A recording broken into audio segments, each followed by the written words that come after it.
right before the franchise came to a semi-crashing close a few months later with the conclusion of Dragon Ball GT, late 1997 brought Japan and North America the PlayStation video game Dragon Ball Final Bout.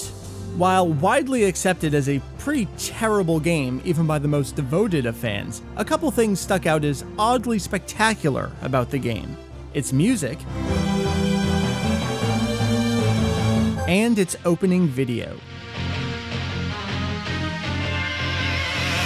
Hey there folks, my name's Mike from Daizenshuu EX. Like many of you, the intro sequence to Final Bout remains one of my favorites to this day. As the first Dragon Ball game with a vocal opening, The Biggest Fight by Hironobu Kageyama, along with full motion video, it holds a special place in the hearts of many of us older fans. We recently talked about all of the Japanese game openings on our weekly podcast over at Daizenshuu EX, and the ending shot in particular of this game's opening brought about a few curious responses. Personally, I never thought much of it. Little Goku gives the screen a stern stare down, and then he runs past three main Z-era villains, Frieza, Cell, and Bout, then into the sky, which twinkles out to white to close up the opening. That's not what some of you saw, though.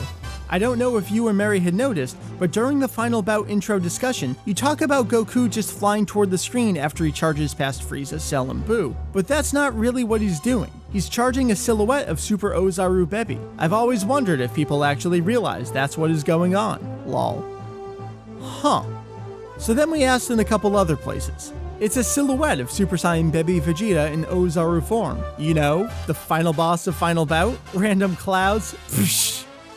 Have I been missing something obvious ever since 1997? I went back to the opening sequence and took a look frame by frame. Is that really a shadowy figure in the background? To me, it always looked like random black clouds against the red sky the whole time. Folks were pointing to what seemed to be a tail in the lower left. Okay, maybe. I suppose you could fudge an outline of a giant Ozaru there, but are we just seeing what we want to see instead of what's actually there? So what do you all think? Much like the ending to Budokai 3 with Super Saiyan 4 Goku coming up against a less shadowy Ishinran, were the animators doing the same thing back in 1997 with a giant Ozaru villain in the shadows?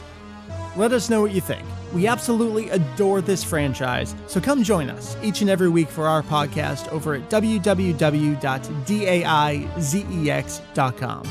Beyond the podcast, we have tons of information, news from around the world, as well as the best, friendliest, and most knowledgeable community you could ever ask for. See you soon.